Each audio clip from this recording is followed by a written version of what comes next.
The owner of this shop was truly extremely unlucky. Every day he served countless customers, but he could never handle these two foolish father and daughter. Even though they had no money, the two of them always came here to demand that the shop owner give them a discount. The shop owner was still extremely bitter about the previous times the two father and daughter bought things here. One time they used a stun grenade that blew away several of his teeth. Another time they even blatantly stole, and even used counterfeit money.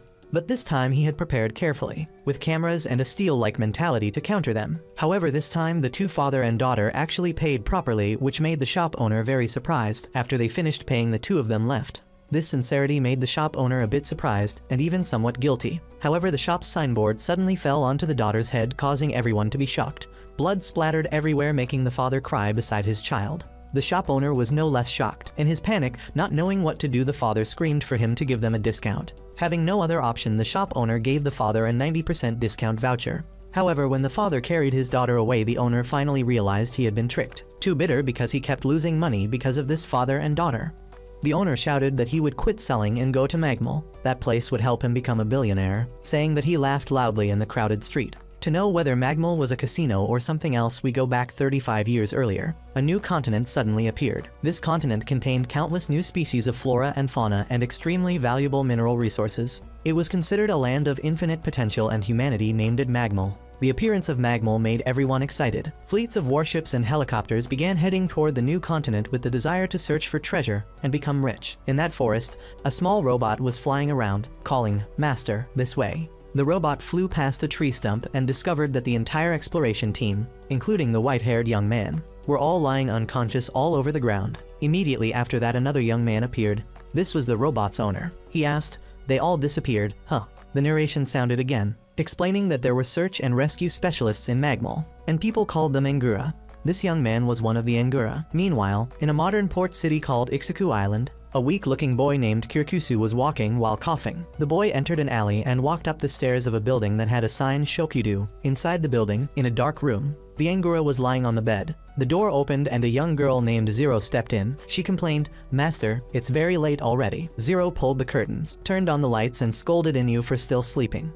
Inu woke up, yawned, and sat at the work desk in his pajamas. He complained that if he didn't eat, he couldn't work. Zero brought breakfast to him. Just a single slice of toast. She informed him that breakfast was plain bread without butter or jam anymore. When Inu asked why, Zero explained that they were out of money. Zero added that the electricity had also been cut. Right at that moment, the doorbell rang. Zero ran out to open the door and saw the boy Kirikusu standing there, stammering that he had a request. After saying that, he fainted immediately. When he woke up in the living room, Inu sat across from him and remarked, "It would be better if you visited us while healthy." Kirikusu hurriedly apologized, explaining that his body had been weak since birth. Inu went straight to the point. Kirikusu placed a small cloth pouch filled with coins onto the table. The boy pleaded that he needed him to help his older brother with this money. Inu looked at the money and immediately refused. Kirikusu was stunned and asked why. Inu coldly replied that amount wasn't enough. When Kirikusu anxiously asked how much more was needed, Inu asked in return, "Do you think your brother's life is worth only that much?"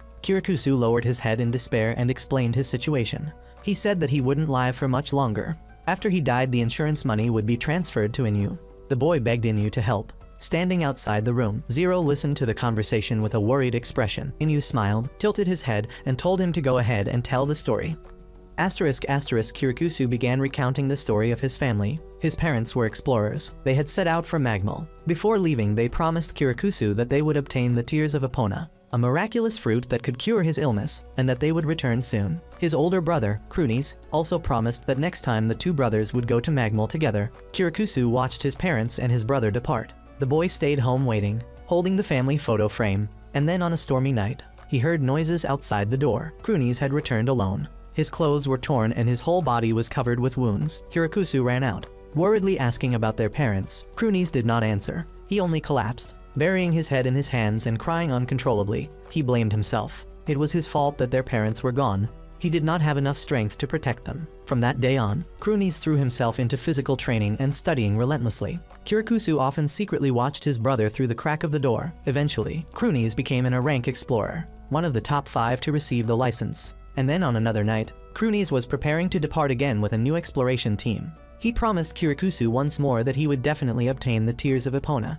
After that, they would explore Magmal together. Krunis left. leaving Kirakusu alone in the dark hallway, returning to the present. After hearing the story, Inu asked the boy if he wanted to go with him to rescue his brother. Kirakusu was surprised.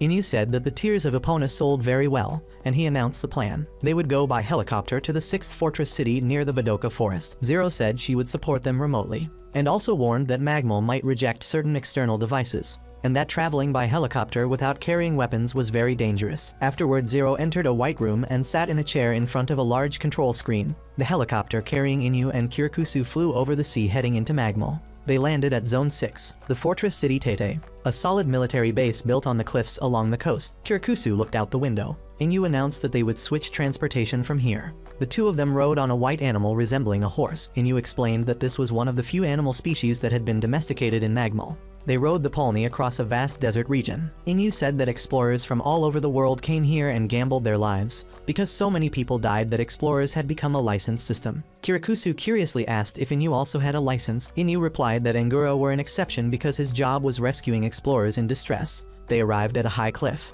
looking down at a vast dense forest immersed in fog. Kirakusu exclaimed in astonishment, and Inu introduced it. That was the Badoka Mountain Forest, which covered 80% of the 6 wards, and they would walk from here. The pony turned back and left, leaving the two of them on the cliff. In the control room, Zero monitored their signal through the screen and murmured that it was time to enter the Badoka Forest. The scouting robot flew across the desert following Inu and Kirakusu as they began walking into the forest. As they went deeper into the forest, Kirakusu asked again about Epona. Inu confirmed that the Epona fruit could eliminate all diseases, make the body healthy, and increase physical strength tenfold. Kirakusu asked why Epona's fruit was called the Tears of Epona. Inu asked back if the boy knew. Kirakusu shook his head. Inu explained that Epona only bloomed on piles of corpses. Inu asked Kirakusu if he wanted to become an explorer after being cured. Kirakusu hesitated, then said he wanted to become a lector instead. Inu was very surprised. Kirakusu explained that lectors were people who had the ability to freely construct materials, though some people said such an ability did not exist, but he completely believed. Suddenly Kirakusu became tired and tripped. Inu asked if he wanted to rest a bit, then used the earpiece to communicate with Zero. Afterward, he saw a strange fruit on a tree, picked it, and gave it to Kirakusu, saying that eating this fruit also filled the stomach. Kirakusu happily accepted it and recognized it as gravel turnip, which contained many nutrients. The boy began eating. Since it was late, he suggested walking while eating. Kirakusu happily agreed. In the control room, Zero looked at the screen and muttered to himself, "This gravel radish in another 5 minutes will become a deadly poison." They continued walking and Kirakusu suddenly cried out because there was someone. A bald man with a red ant-like creature clinging tightly to his head staggered toward them. He was crying and begging for help. Kirakusu urged Inu to save that man, but Inu coldly warned that if you want to die, then go ahead. Inu explained that the man was just bait. The monsters intentionally let the prey wander. When that prey approached another person, it would become a deadly trap. Right as Inu finished speaking, 3 gigantic monsters with centipede-like bodies and many pairs of legs crawled up from the ground, pounced on the man and tore him apart. Kirakusu covered his mouth in horror. The boy trembled and Inu calmly remarked that Magmal's fear wasn't just that. As they walked on, Kirakusu asked if he could save that man, to let him escape the pain. Inu answered that it would be a waste, and not even worth a penny. After walking a little farther, an electronic sound rang out. Inu took out a sensor device. Kirakusu asked what it was. Inu explained that this sensor was connected to the exploration badge. It reacted because his older brother was still alive. Kirakusu was overjoyed. The robot Zero flew high to scout. From the control room, Zero reported through the robot that there was a situation. There was a herd of hippo birds ahead, a fully grown group of more than 20. Inu received the report through his earpiece. He turned and told Kirakusu to stay still so he could go take care of it. Kirakusu fearfully hid in a dense bush. Inu advanced alone. He used his ability, creating a stream of black and white energy on his hand and turning it into a long sword. A hippo bird charged at him. Inu leapt into the air, beginning a fierce battle, slashing the monsters into pieces with his sword strikes. After the monsters were killed or fled, Inu stood among the pile of monster corpses, panting and wiping sweat, muttering that dealing with this one also cost energy. He turned and walked away with the robot flying behind him. From the pile of flesh and blood of the monsters he had just killed, a small green sprout began to emerge. Meanwhile, Kirakusu, while hiding, accidentally encountered his brother again. Both of them went to a cave. Kirakusu was overjoyed to see his brother, but the boy suddenly stopped when he saw the horrifying sight in the sunken area behind his brother. A massive pile of white bones stacked high like a mountain. On top of the bones, a huge pink flower was blooming. Kirakusu was stunned.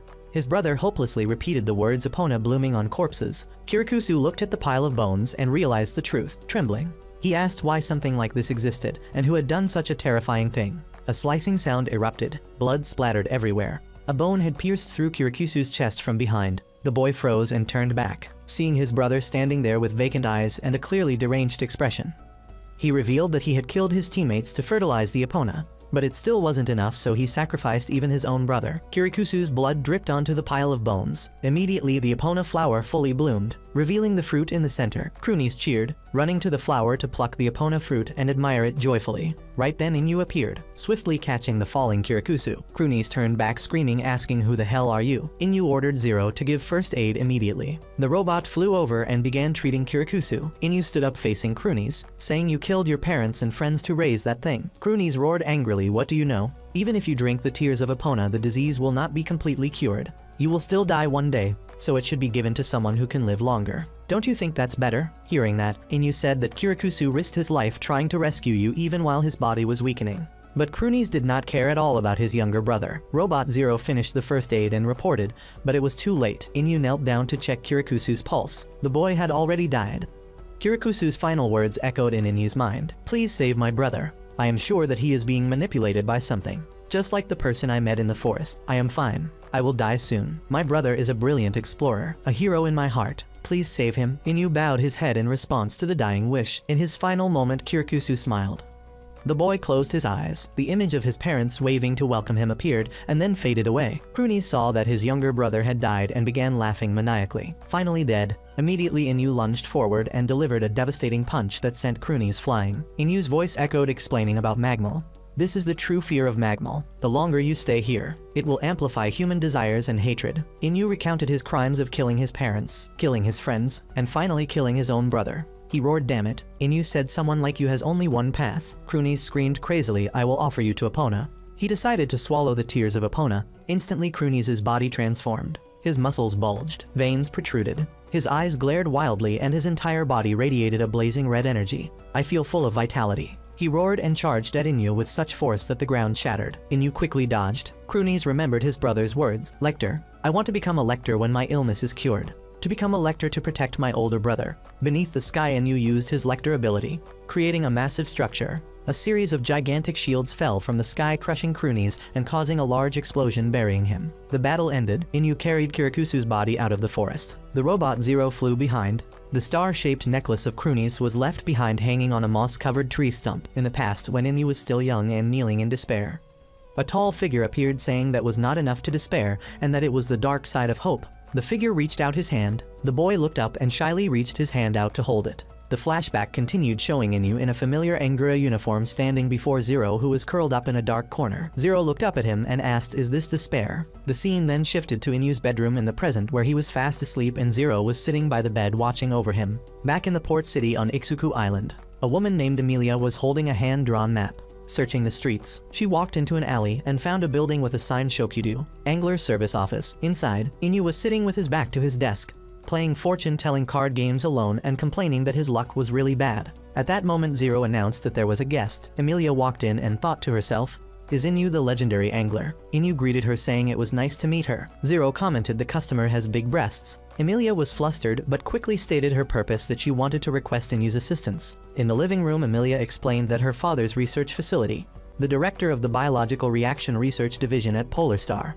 had suddenly lost contact. Inu asked what kind of species her father studied. Zero wondered why a large company like Polar Star would need to hire outside Angura, since they must have their own rescue team. Amelia confirmed this, but said that her father had instructed her very specifically. "If anything happens to me, seek him for help." While handing her Inu's address, Inu yawned and asked if she knew her father, then casually said he didn't clearly remember. Amelia asked if Inu thought her father was someone who created suffering. Inu explained he meant the kind of power that uses living creatures solely for human benefit, and he refused the job because he didn't like saving those kinds of people. Amelia was shocked and begged that her father was everything to her. Inu replied that this happens every day and reality is cruel. Amelia angrily called him cruel-hearted. She had no other choice. She sat on the sofa and lowered her head to plead. The name Shuan made Inu freeze. Remembering the image of Shuan's hand reaching out to him in the past, he immediately corrected himself. "I am Inu, not Shuan." But then he agreed to accept the request. He stood up and declared, "Whatever Shuan can do, I can also do." He stepped outside, leaving Amelia bewildered. At the airport, Inu and Amelia met Chester, and a pilot beside a large military transport plane. Amelia awkwardly introduced Inu as her younger brother. Chester asked Inu to take care of Amelia. Inu replied, "No need to worry. and Chester mocked that their company was the pride of the nation, and this rescue mission was just like a picnic. The two then boarded the plane. Meanwhile, in the control room, Inu contacted Zero through his earpiece. He asked her to go ahead and investigate the area they were heading to. Zero activated her power, electrical energy gathered, and she entered her consciousness into Robot 01, launching it across the city toward Magmal. At the same time, at the research facility, the guards were firing uselessly at the Cabers. They easily slaughtered the soldiers. In the control room, Amelia's father, Daith, and the scientists watched the massacre in horror. At that moment, the transport plane carrying Inu, Amelia, and Polar Star's mercenary squad arrived. The facility's automated cannons opened fire, shooting down several bears. Afterwards, the mercenary squads were deployed to clear the monsters. On the plane, Chester received a report via radio. Squads A and C each had one casualty, but had managed to kill a bear. Chester seemed satisfied because the losses were not many. Inu suddenly received a warning from Zero through the earpiece. "It's here." Inu asked to see the video. The screen displayed a giant armored monster. Amelia and Chester were horrified, recognizing it as the ruler of Zone 7. Inu explained that the blood of the Cabers had summoned it. The monster began swinging its tail and flinging giant boulders toward the facility. Scale Gargan detected the plane and threw rocks at it. Chester panicked and ordered the machine guns to fire. But the bullets could not penetrate the armor. He shouted they needed to use the trump card and ordered the dragon armor round to be prepared immediately after that. He commanded a full retreat. Amelia screamed for him to stop because her father was still there. Chester shoved her aside, saying everyone there was already dead. Inu quietly walked toward the open side door of the plane. Chester asked what he was doing. Inu turned to Amelia and told her follow me and asked if she wanted to save her father. He grabbed her hand and the two of them jumped out of the plane the moment the missile was launched. They free fell and Inu summoned Robot 01 to catch them, letting them hover safely in midair. Chester on the plane was astonished. Inu and Amelia landed near a dragon armor missile that had fallen earlier without exploding. Amelia said she would try to fix it, but was not certain. He explained if she wanted to save her father, they had to make it move. He used his Lecter ability, generating electromagnetic energy between his hands and channeling it into the missile. He reconstructed it, creating a new black launcher for it. Amelia was shocked and asked, "What is this?" Inu aimed the missile toward Scale Gargan and the research facility far away. He asked Amelia who should die, her father or the monster. He answered his own question about Magmal's existence. Because the world is too boring, Inu ran to a cliff overlooking the facility. He used a loudspeaker and shouted, "Attention, researchers, or more accurately kidnappers. Please release your hostage immediately. If you do, you will be safe." In the control room, Daith heard the voice and saw Inu. He recognized Chuan's hat and figure. He ordered his colleagues to accept the demand, and they would release the cubs. Amelia stood beside the repaired missile. Inu jumped down.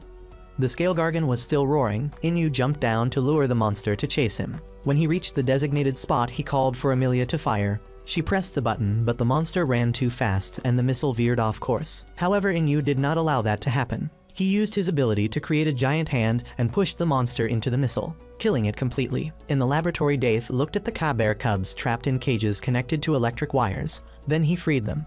After that, they all retreated together onto the plane. Chester stood beside Daith. Chester explained that when refined, the blood of the Caber would become the hardest metal, a patented invention of the company. It turned out that the large bear herd was trying to rescue their cubs who had been kidnapped by the scientists. Inu questioned Daith, asking if he had killed their parents using bullets made from the blood of their own children. Chester angrily insulted Inu as filthy. Chester asked Inu what his relationship with Chuan was. Inu ignored him and only told Daith that he should meet his daughter instead. At that moment, Amelia ran over happily, calling her father. A few days later, the television news reported on the plane accident, but no one was killed. It only showed Chester being injured and taken away. On the way, Amelia told Inu that her father had decided not to work at Magmal anymore. Inu said that was good. Daith stepped out of the car and together with Amelia bowed to Inu. Amelia smiled at him before leaving. At the office of the Shokudo, Inu and Zero were sitting on the sofa. In front of them was a coffee table filled with pudding, lollipops and snacks. They were watching an auction program on the screen. The announcer introduced the highlight item of the day, a rainbow dove. Zero explained to Inu that this was an ultra-rare creature from Zone 45 of Magmal, said to possess extraordinary power and the ability to neutralize all types of toxins. Inu confirmed that he had seen one before. The auction began with a starting price of 1 million ESK. The price quickly rose to 5 million ESK. Zero remarked that because the wealthy were willing to spend so much money, new explorers kept running into trouble, and thanks to that they had more customers. Inu agreed, saying that he felt it was foolish, but also amusing to make money from other people's mistakes. Suddenly, Zero shouted in shock when someone bid 1 billion ESK. The auction immediately closed at 1 billion ESK, a record for the program. Both Inu and Zero were stunned. Zero quickly calculated that with that amount of money, they could buy an entire pudding factory. Inu while still trying to steal Zero's pudding, laughed and wondered what the buyer planned to do with such a huge sum. At that moment, the office doorbell rang. An elderly man and a secretary walked in. They were the ones who had just won the auction, bringing with them the cage containing the rainbow dove. After the secretary left, Tartarus introduced himself. Inu asked if he was the wealthy man from earlier. Tartarus confirmed that he was the one who ran an insurance, protection service and tourism company. Zero quickly asked if he had a pudding factory, but Tartarus apologized, saying he did not. He explained that he had spent half his life searching for this bird and he needed Inu's help. Tartarus presented his request that he wanted Inu to help find his friends. When Inu asked where they had gone missing, Tartarus answered Zone 45. Inu immediately speculated whether they had been poisoned. Zero further explained that Zone 45 was home to creatures with deadly venom, and exploring it without preparation was the peak of stupidity. Tartarus admitted this. He recounted his story from 30 years ago when migration to Magmal had just been approved. He and his friends were among the first migrants. A settlement with simple wooden houses in Magmal. Tartarus in his youth named Dasim and his two friends, Stua and Stein, were playing. He said that because the world back then did not know about Magmal's dangers, the bond among migrants was extremely strong. They had to help one another to survive. The three boys were playing beetle fighting. Stua's beetle lost. Tartarus suggested a new game.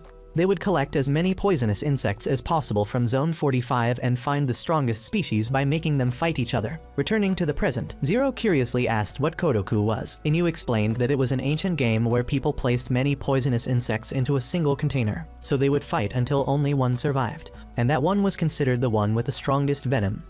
Zero said the game was too crude and cruel. Inu asked Tartarus if his friends had been poisoned by those insects.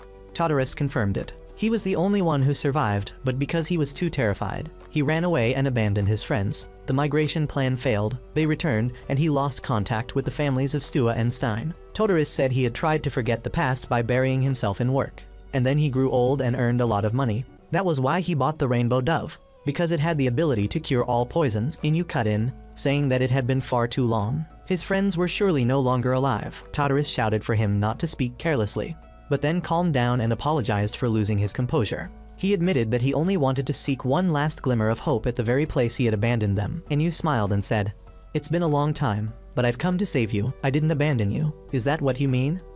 Tartarus, embarrassed, nodded and vowed to pay whatever it took. Inu immediately changed his attitude, turned to Zero and said that finally someone was willing to pay the price he wanted. He set the rescue fee at 100,000 ESK, saying he did not lower his prices, but depending on his mood, he might charge more or add extra conditions. Tartarus agreed to everything. Inu accepted the quest, but required Tartarus to change his outfit because a suit was not suitable for the job, and ordered Zero to prepare the gear. Inu and Tartarus flew by helicopter to Zone 45 carrying the birdcage. They landed in a forest with strange multicolored vegetation. They began walking. Tartarus quickly became exhausted and had to stop for water. He felt ashamed because his aging body moved slowly, but he also felt nostalgic. He expressed admiration for Inu for being able to do rescue work. Inu bluntly replied that if people didn't pay him, he wouldn't save anyone, and that anyone could do this job. The only question was whether they wanted to or not. Inu also warned that he couldn't guarantee saving everyone. At that moment, Zero's robot flew over and reported signs of a monster ahead. Inu signaled Tartarus to stop. He pointed at the beautiful flowers growing along the cliffside and said that although they looked harmless, they were extremely dangerous. Immediately the flowers extended and attacked them. Inu quickly used his Lecter ability, creating two heavy machine guns out of thin air and blasting them apart. A giant moth-like monster emerged from the smoke. Inu explained that it specialized in killing poisonous creatures and absorbing their nutrients. The moth lunged forward and shot threads that wrapped Inu tightly. Inu again used Lecter, creating two giant black hands to grab the moth and crush it. Inu handed Tartarus a poisonous flower from the monster's remains, telling him it was food for the rainbow dove. They continued onward and Tartarus noticed a familiar X carved into a tree trunk, long ago, showing that Stua had carved it so they wouldn't get lost. Suddenly Tartarus ran off somewhere.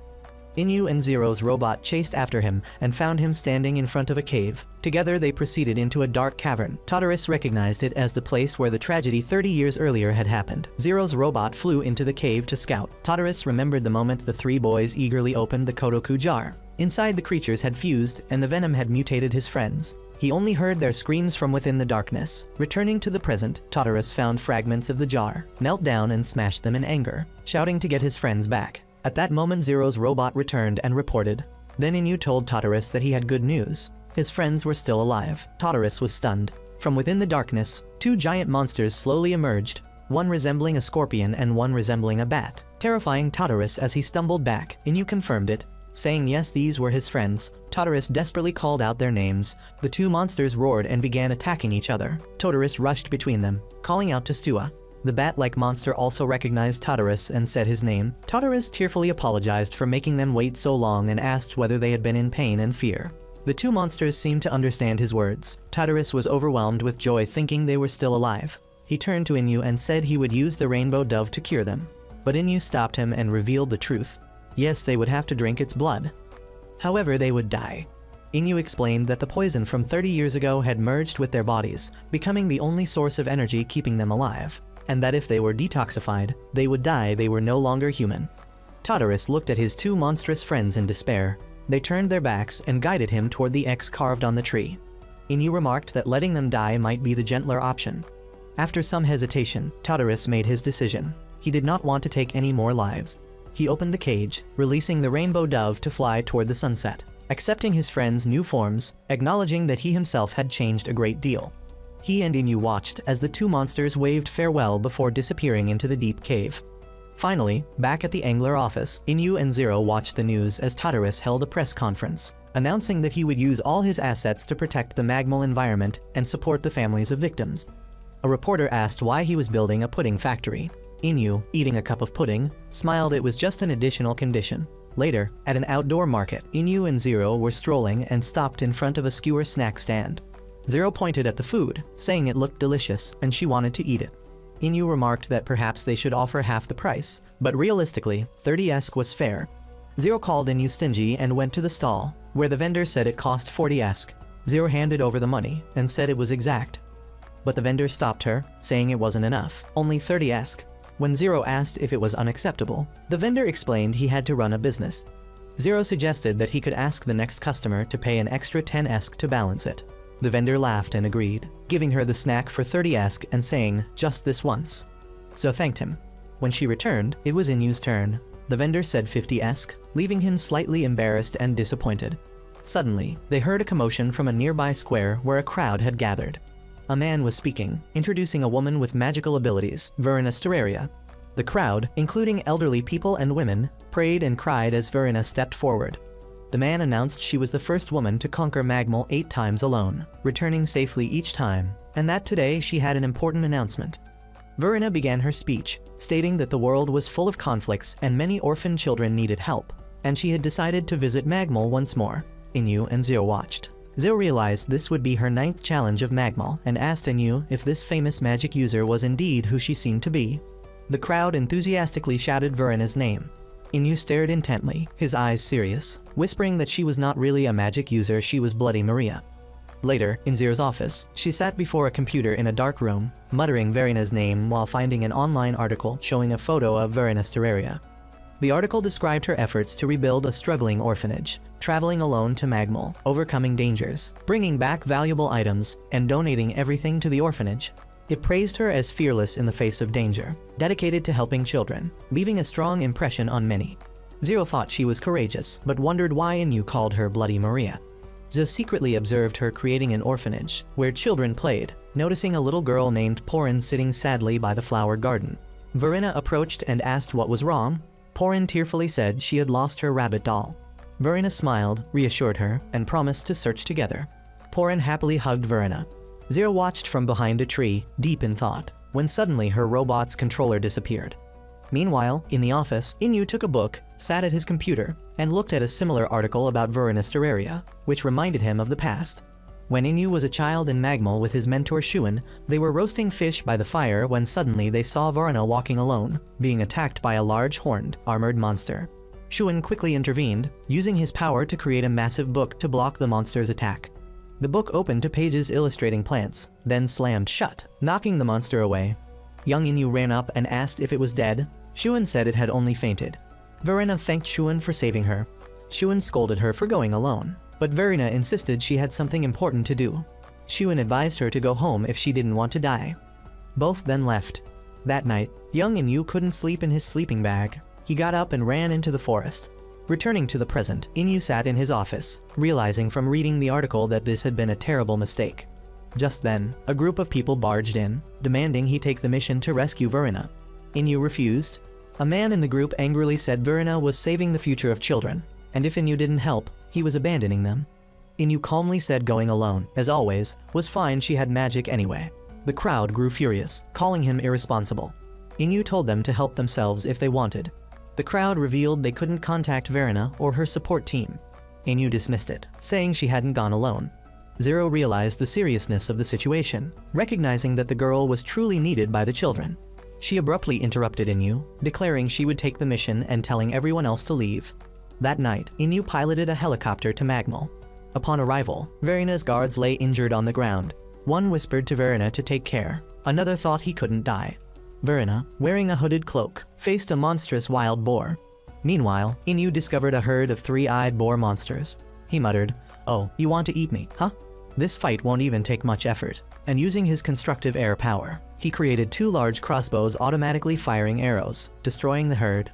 He pressed forward, recalling a childhood argument with Shuan. Young Inu shouted that the holy cause was a scam, while Shuan said he only helped those who needed help.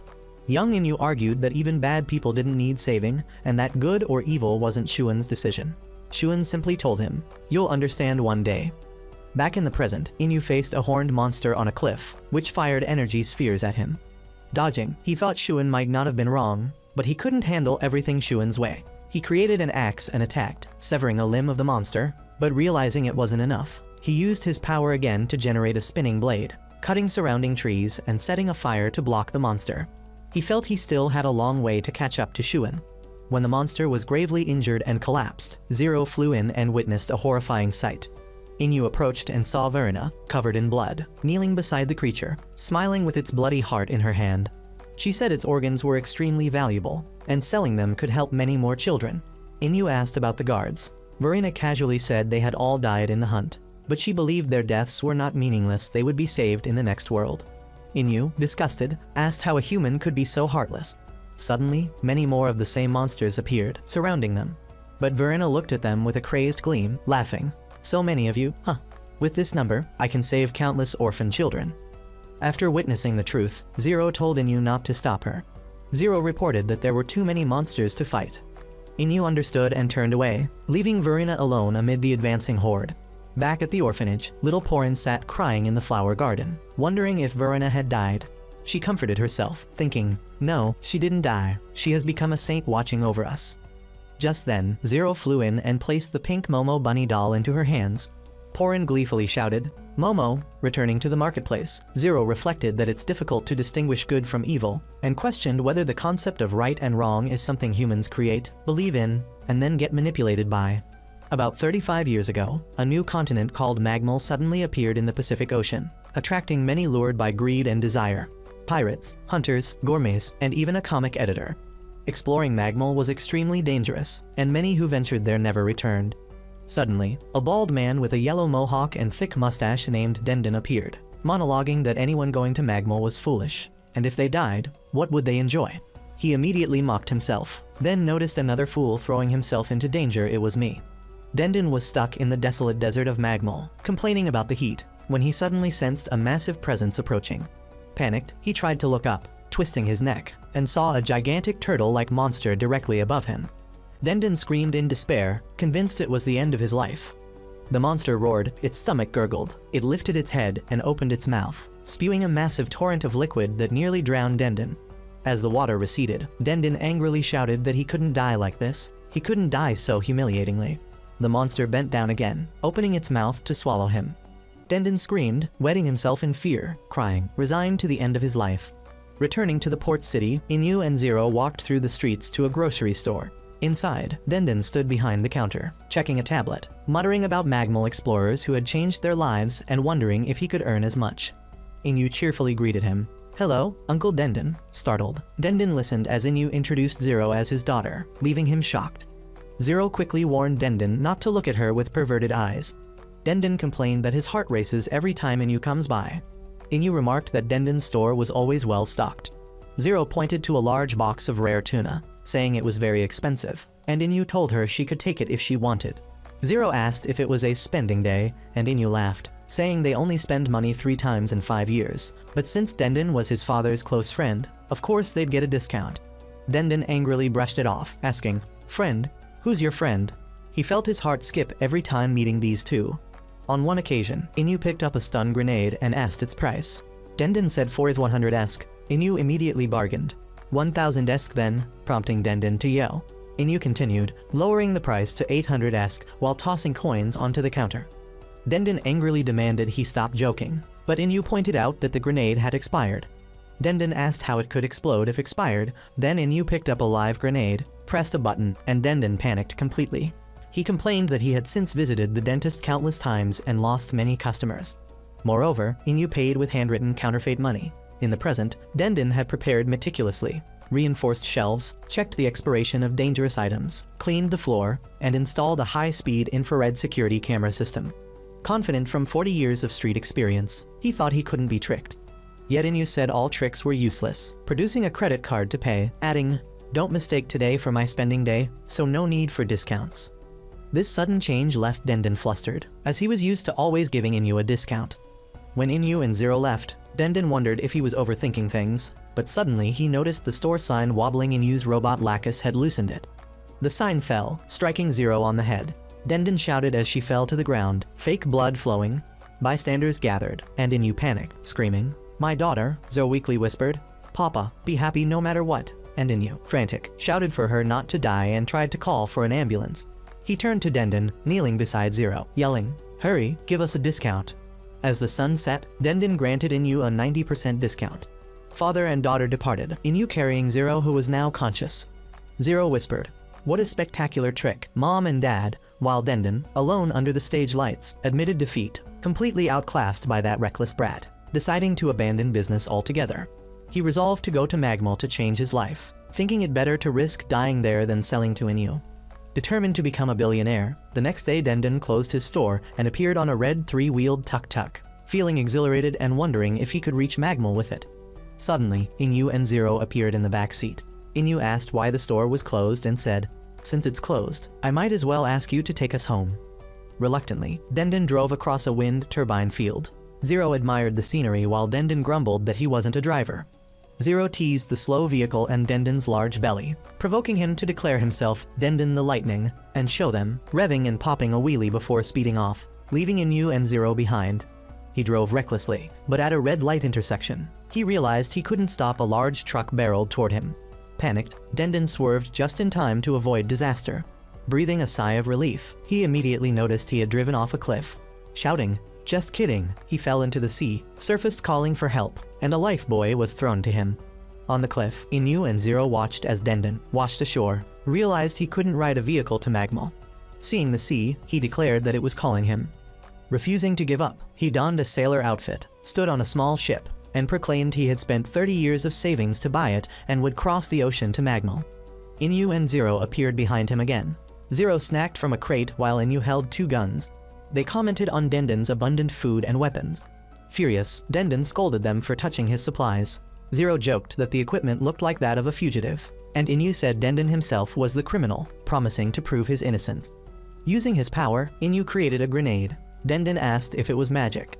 Inu explained it was Rakuta, the ability to analyze structures and create matter, and revealed he had bought the grenade from Dendon's store to study it. Zero brandished a fork, warning Dendon not to tell anyone. Inu gave Dendon the grenade as a farewell gift, but warned he wouldn't reach Magmal, pulling the pin. Panicked, Dendon threw the grenade onto his ship and jumped into the water. The ship exploded. He screamed, "My ship, 30 years of hard-earned money." On the rooftop, Inu and Zero ate instant noodles, watching the smoke rise. Dendon floated in the sea, looking up, resolute. "I still have the sky." Finally, he flew on a glider, determined not to return despite losing his vehicle, ship, and money. Mid-flight, he realized he didn't know the route and couldn't reach for his phone. Just then, Inu, clinging to his robot, approached and directed him. "Move straight 200 meters, then turn right." Dendon was stunned. Inu noted that Dendon's glider was slow and, when asked for help, used Rakuta to attach a jet engine to the glider, shouting, "Turn right at the intersection." The glider shot forward, and Dendon screamed as he barreled into a truck carrying pigs, trapped among them, shouting, "Help me!" Back in the present, with the closing credits rolling, Dendon remained buried in sand, as the giant turtle monster prepared to devour him. He wept, saying farewell to his mother and friends. Suddenly, the monster was stopped. Inu and Zero had lifted it up. Inu held the creature with his hands, smiling as he said, "Welcome to Magmal, dear guest." A rescue helicopter arrived. Back at the office, Inu and Zero watched a program about kittens on the big screen, and Zero kept expressing her excitement at their cuteness. She stood up and told Inu she had decided she wanted to adopt a cat. Inu refused, saying he didn't like cats. Zero, shocked, called him unbelievable and cold-blooded, arguing that kitten videos were healing, helping people endure hard work. Inu dismissed this, claiming it was a scheme by those in power to weaken human fighting instincts and make them obedient like draft horses. Still frustrated, Zero picked up Inu's uniform hat, pointed to the 3 metal badges, and said they clearly resembled cats. Inu corrected her, insisting they weren't cats, and reminded her again that he didn't like animals, so he would not adopt a cat. Zero was disappointed. When Inu looked at the hat, Zero asked him about the meaning of the badges. Inu fell silent, recalling his master Shuin touching the badges and saying they were important. On a tall treehouse at night, young Inu talked with Shuin, surprised to learn Shuin once had a family. Shuin said they were probably gone because he couldn't protect them. Inu asked if it was because Shuin was weak. Shuin just said he was a bigger fool than anyone. During training, young Inu tried using his Rakuta ability to fight a 4-armed monster but failed. Shuin appeared and quickly defeated it.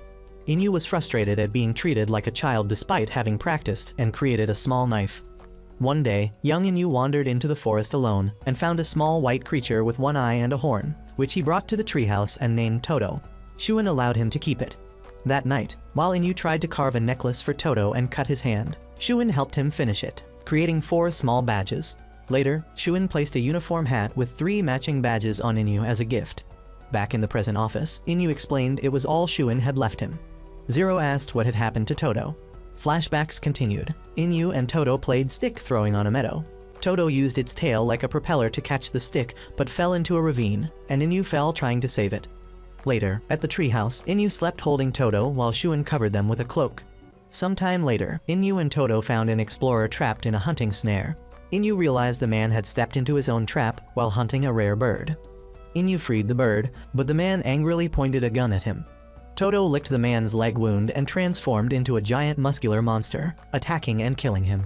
Inu, in the present, told Zero, "I killed it." Shuin appeared, lifting Inu, explaining that when such a creature drinks human blood, it transforms, and there's no way to return it. The monster charged, but Inu shouted its name, making it hesitate. He created a sword and leaped at it, but was thrown off. Looking back, Toto had vanished.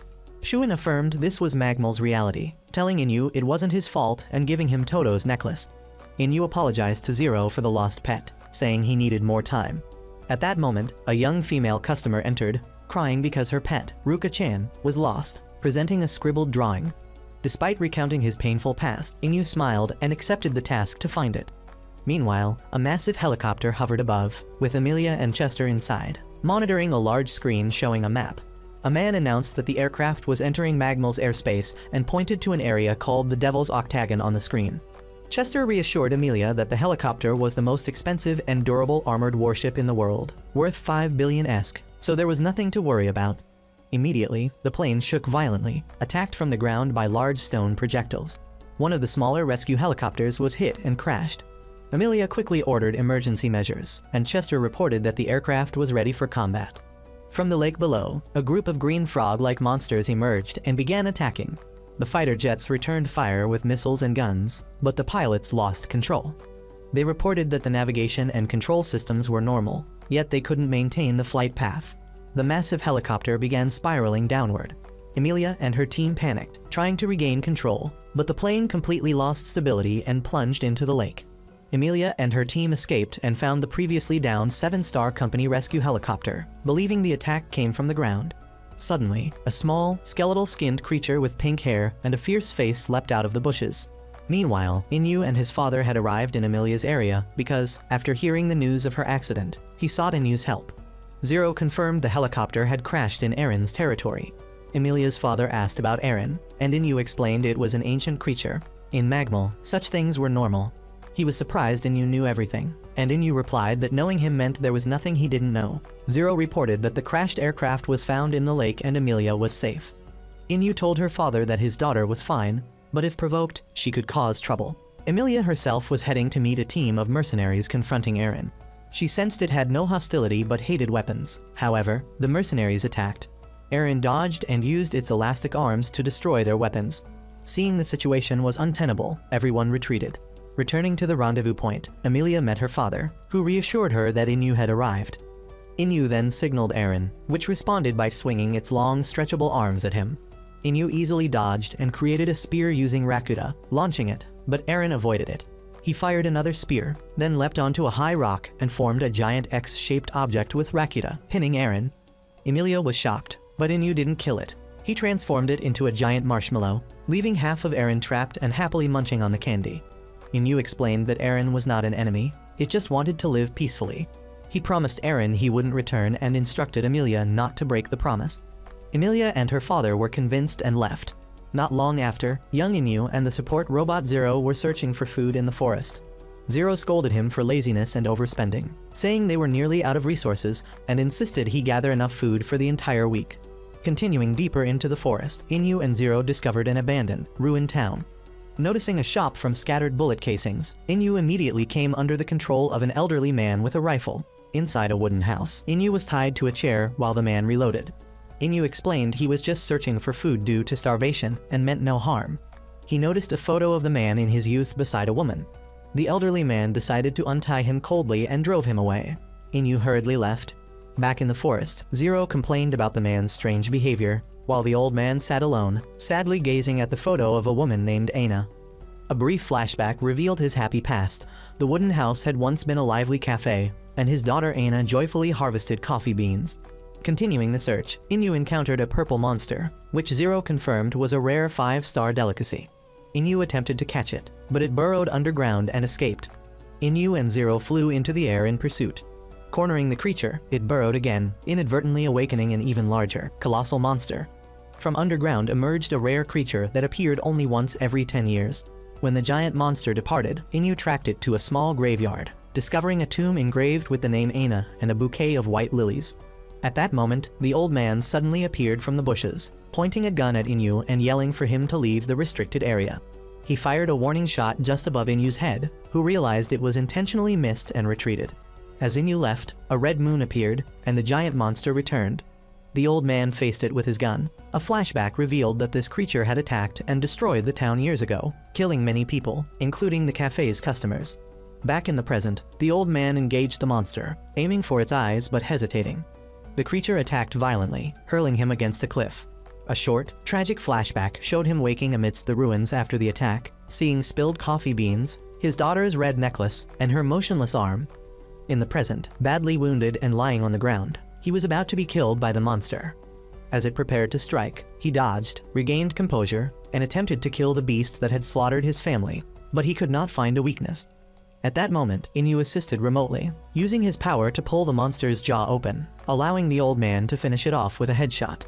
The next day, the old man stood at the town gate. Inu appeared from the bushes, joking about trying to steal some coffee beans, and returned the red necklace he had picked up.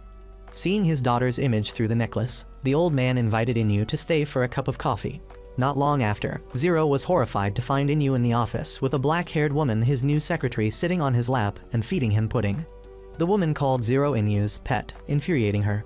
Suddenly, Zero woke up in bed, realizing it was just a nightmare. Annoyed, she resolved to become a mature woman to attract Inu. She went alone into the city, disguised with a hat and sunglasses, looking for adult clothing, but was disappointed that her preferred outfit was too expensive. Emilia appeared and offered to help. At the store, Zero was forced to try on ridiculous children's outfits instead of the suit she wanted. Then Tartarus appeared and invited them to a fancy restaurant as thanks, where Zero indulged in many puddings. Learning of her wish, Tartarus offered to help her transform. They went to a hair salon, trying several strange hairstyles before deciding to dye Zero's hair black. Even though Tartarus and Emilia complimented it, they felt something was missing. The group went to Denden's store to find a height-enhancing potion. Denden initially refused, but when threatened with a grenade by Zero, revealed a legend of a magical fruit in Magmal recorded in a book. Emilia eagerly decided to find it. Tartarus arranged for a helicopter to appear from under a swimming pool to transport them to Magmal. Upon reaching the desolate land, Tartarus had a lavish lunch prepared. At that moment, a small winged creature appeared. Denden, wanting to regain dignity after past hunting failures, tried to shoot it, but Zero stopped him and fed the creature. They continued their journey across a meadow and a precarious wooden bridge, where Denden nearly fell. Eventually, they found the legendary tall tree.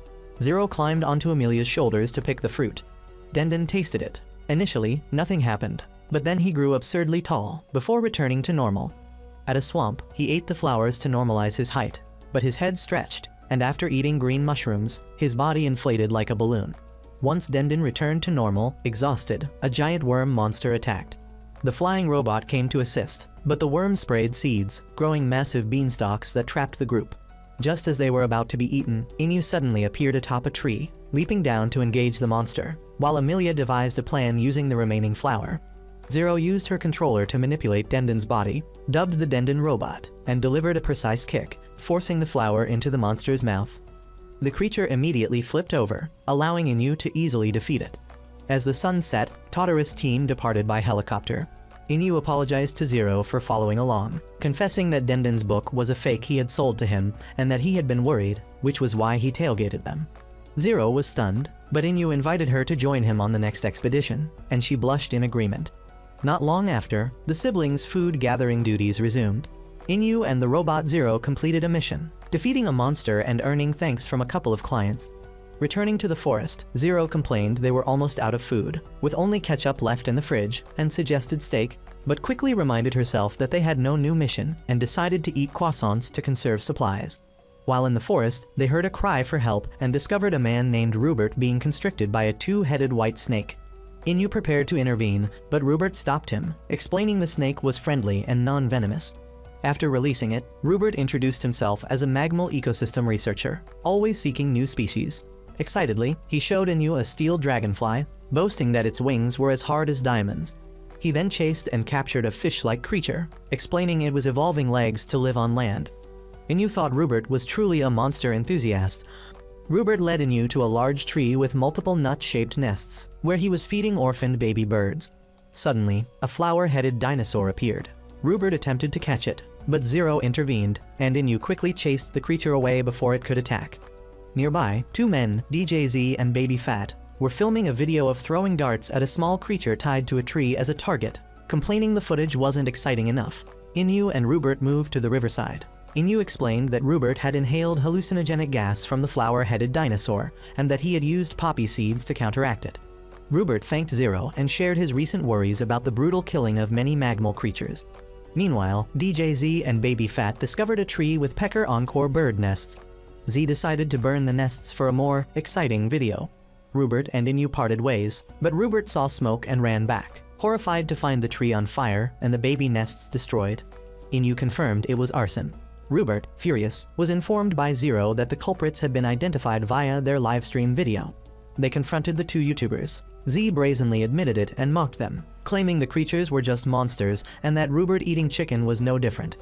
When Z attempted to burn another oil gland salamander, Rupert, unable to restrain his anger, wrestled him and threatened him with a knife, forcing Z to apologize. Inu intervened, giving the salamander to Baby Fat to eat, frightening him into fleeing. Inu stopped Rupert, advising him he didn't need to become a criminal like them. He tied Z to a rock and, when a monster approached, explained it was Z's worst nightmare brought to life. Inu and Rupert left, while Zero dropped a poppy seed near Z, causing the flower-headed dinosaur to exhale hallucinogenic gas at him. At the helicopter airport, Rupert watched the video of Z screaming under the hallucination uploaded by Zero, feeling relieved that they hadn't killed him. Rupert admitted he had once considered killing Z. Inu remarked that thinking about it was fine, better than acting. Rupert saw Inu and Zero off as they flew back to the city and moved into a dark room where Zero was sleeping. She suddenly awoke from a nightmare, recalling being imprisoned with her hands shackled, an intimidating older man glaring at her through bars, then entering with a device and threatening her, causing her to scream in terror. Still shaken, Zero got out of bed and walked down the dark hallway, calling for her master. She opened the living room door and found Inu sound asleep, and a fleeting memory of a gentle hand stroking her head appeared, making her smile softly. The next morning, Zero was surprised to see Inu awake early. She asked why, but he simply said he had work to do and declined her offer to make breakfast. After he left, Zero felt uneasy and anxious, interpreting his skipping breakfast as a bad omen. Looking at the calendar on the table, she saw the 12th circled with the word shoe. Later, Zero went to a cafe with Amelia, expressing her suspicions about her master waking up unusually early. Nearby, Dendon and Totterus overheard and joined the conversation. Totterus concluded that Inu was surely up to something shady. Zero linked the events waking early, skipping breakfast, and the mysterious mark on the calendar. Todorus noticed it said Shu and asked if Zero had met Shuin before, to which she replied no. A flashback showed Denka ordering Zero to kill Inyu while they were on a large red monster.